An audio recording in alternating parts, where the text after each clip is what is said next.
What's going on, guys? Tommy here from Green Rhino Project, and this is just going to be another one of those videos to where I'm looking inside the van, a everyday working van, and kind of seeing what I have in there, the necessities I have in there. After the years, you kind of go through different tools and solutions and things you need all the time, things you always use, and you kind of just dial it in. You might be going overboard when you first start, costing time on the jobs, which equals money. You might be investing in machines that maybe you don't need to start off with, right? So kind of figuring out what you need in general is where I'm coming at with this video, right? Because I know, I do this every day. It's my bread and butter. And if you haven't started a carpet cleaning business yet, and you're starting to, and you're thinking about it, yeah, so this is going to be a valuable video. For the guys that's been doing this for a while, they're probably going to just know exactly what I'm talking about when and maybe agree, maybe disagree, I don't know. So basically, this is my setup. This is what I use every day for general just carpet cleaning, upholstery cleaning. When I'm doing even small tile jobs, okay? When I'm doing larger tile jobs, I got different machines out. But this is going to be, small tile jobs, your carpet cleaning, upholstery, and the tools you need, okay? So first thing we do when we walk into a home is we go walk around and inspect the carpets and see what conditions they are in, see exactly what you need to do to get these carpets to look and smell the best that they can, and just evaluate it. Now, if they got pets, right, you need to know that, and if they're having problems. So I have my light in here, right? So the first thing I do when I walk into a house is bring in my light, even if they say they don't have pets. A lot of times I'll still find pet stains, that they didn't know was there. Company had brought, kids came into town and to visit and brought their dog. Said they're really mine. They get so disappointed when I bring that out. So you know how to address that situation by doing a pet treatment. If you don't do a pet treatment, you may have problems with reactivating urine smells and stuff like that. You don't want to get into that. You don't want to get a call saying, it didn't smell like urine before you showed up, all right? So you need to make sure you treat that stuff, guys, and don't put a guarantee on anything, but especially if you don't do a pet treatment. So after we do that, we go straight to vacuum. So I got the Pro Team right here. Love this machine here. It's got the bells and whistles that I need is a carpet cleaner to get the job done thorough and quickly. Right off the top, it's pretty wide right there, like 14 inches. So you can vacuum right through a home really quick with that one. And that's the main point. And also the suction power is great on this.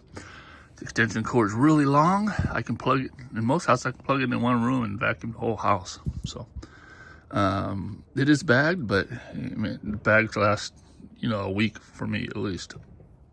All right. Okay, we went ahead and did a vacuum. Corner guards, first thing I do is put down corner guards, protect their home. Customers love that, by the way. Going through and spotting. So I have my go-tos. It's a organic spotter right here, a peroxide spotter. So I'll go through and hit anything that I think is organic with that, let it have dwell time right from the get-go. Then I go ahead and pre-spray.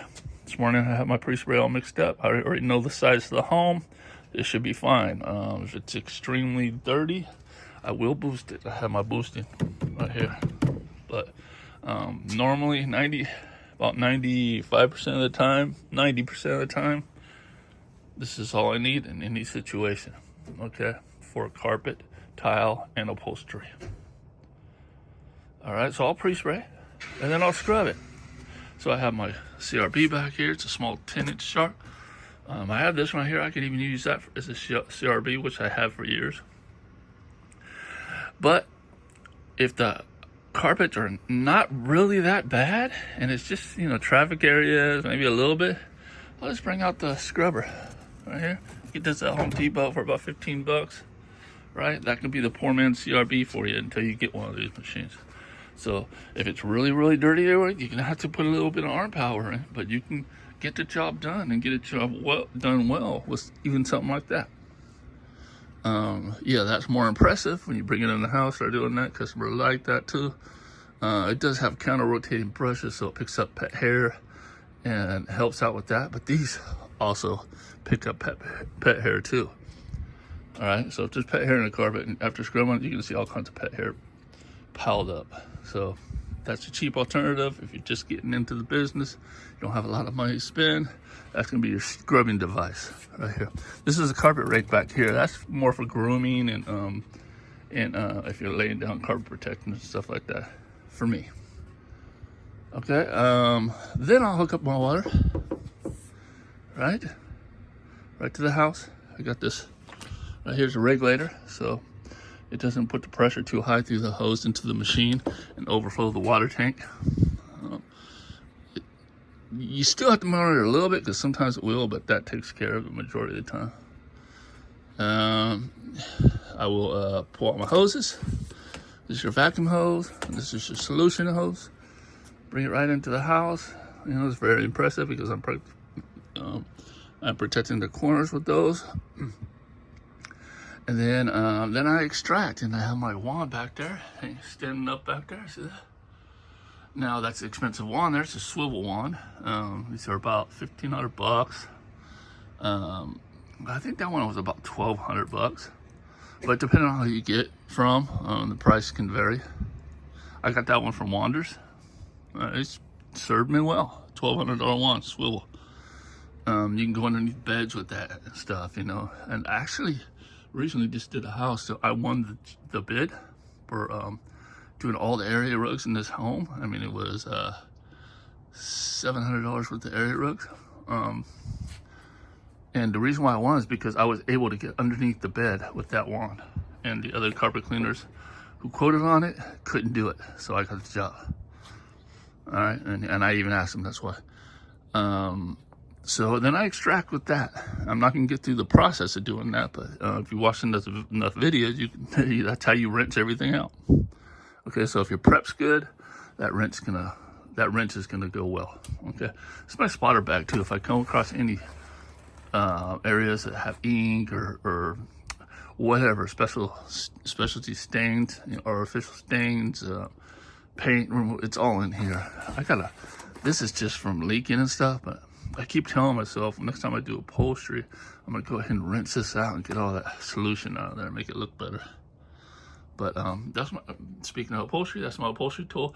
It's actually not the Mighty, it's a Sapphire Scientific in there. I just used the Mighty bag because it's convenient, but I do have the Mighty also. I do recommend the Sapphire Scientific over the Mighty though, if you guys are wondering what to get. So I put these out on the street when I'm working. Let everybody know there's work being done. It's kind of like everybody wants to look over, right? So it helps if you got neighbors that are interested. Okay, so I have all my solutions up here for different situations. You know, I have my carpet protection right there. That's a green safe one right there. And other things, but I only use, as far as pre-spray, this one back here, which is carpet detail, and I boost it with that. Okay, if I ran out, I got some alternatives back there, right? Spray bottles, you know, for spots, upholstery. One of these little things got a Lowe's. You know, pump it up and spray, and then agitate. Right? You agitate your upholstery with something like this, or whatever you have. But that's what I use. If it's fine upholstery, I do have a different brush back there. See that one back there? Yeah. And I also can lay, you know, if I'm doing carpet protection on upholstery, you know, fine upholstery, that's great to spread it around with. Let's see here. Am I missing anything? Some fans up there if I need it. Okay. Mop. I always mop my way out. Lowe's, Home Depot. I got a towel one right here. This is the Gecko. It's all right, but if you, I don't care what anybody says, guys. Towel wands do not work as good as spinners. I got a spinner back here. Okay, so if you're gonna get serious into tile cleaning, do you know, multiple square foot, you know, like larger jobs, get a spinner. Works better. Sorry, it's gonna save you time. Clean it about, I don't know, 1,000 psi, you'll be fine, right? Even 800 psi, 900 psi, depending on what machine you have, what it can do. You know, up to 1,200. Some people even use these things up to 1,500, 2,000, right? So they're flying with it. But that's tile cleaning stuff, guys, and you need to really know the condition of the floor before you start cleaning at those high psi, because you knock out grout and stuff. Then you got to repair it. All right, so let's see here.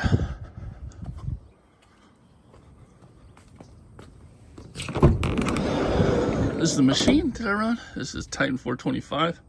As you know, I had issues with it when I first bought it. There was a problem with the engine. I got it replaced, but it's been working great ever since.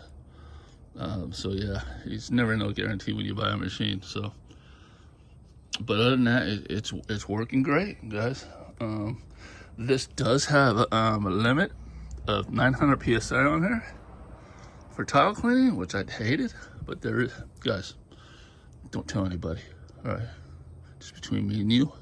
There's a limiter you can take off, and you can go almost as high as you want. But you don't want to go over 1,200 psi because your pump seals may not last too well. All right, so in between me and you, don't tell nobody. Stair tool right there. Okay, hate stairs, but I don't talk about it too much because I believe in the law of attraction. Right, the more you complain about something, the more they come. Right, but that I've had since I started business. Works great. Works great. I mean, the only reason why I was gonna get another stair wand is when I have helpers working with me, and you can ding up the walls with something like this because it's metal. But I've been doing it so long, I don't touch the walls anymore. But when I first started, I was dinging up walls. So getting plastic ones, I think the Evolution, they got a good one for stairs. Let's see here, it's a wrench. Oh no, this is where I lay down my carbon protection. This right here I got from Van Tools sprayer. Don't use it that much. Okay, low moisture.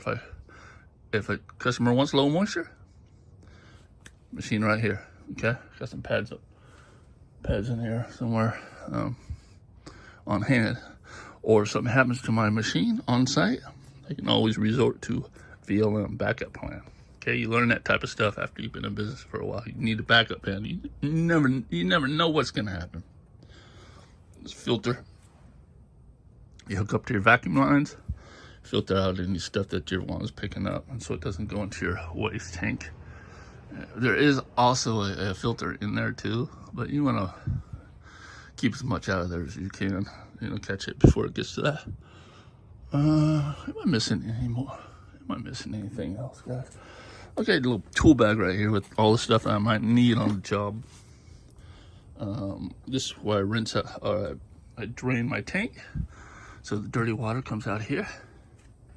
Got that nice right there, handy for when I'm doing that. Sometimes your tank will get really, really stinky over the weekend because there's a little bit of water stuck in there, right? Good idea to open it up and let it air out.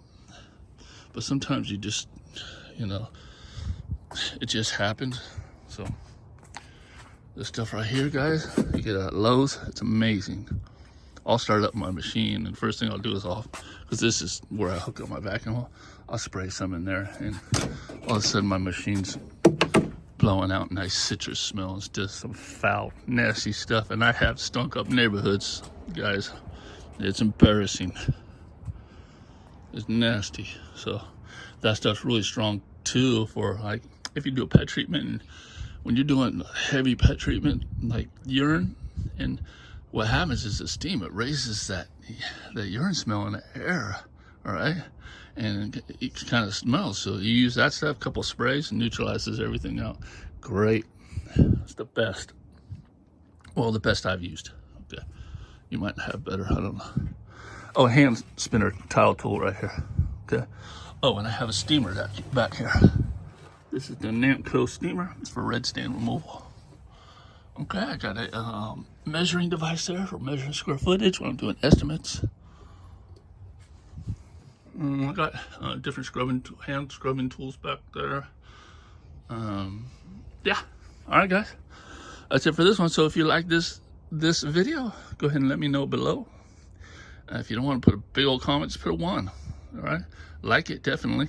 And if you're looking to start a carpet cleaning business, I got Green Rhino Academy, and I've taught hundreds of people how to start your own business and be successful.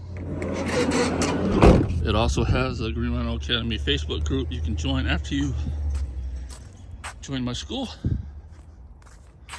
And if you're in the business already and you're just missing calls all the time, I got the AI employee that will handle all your social media and answer your phone calls and lead that caller in the right direction.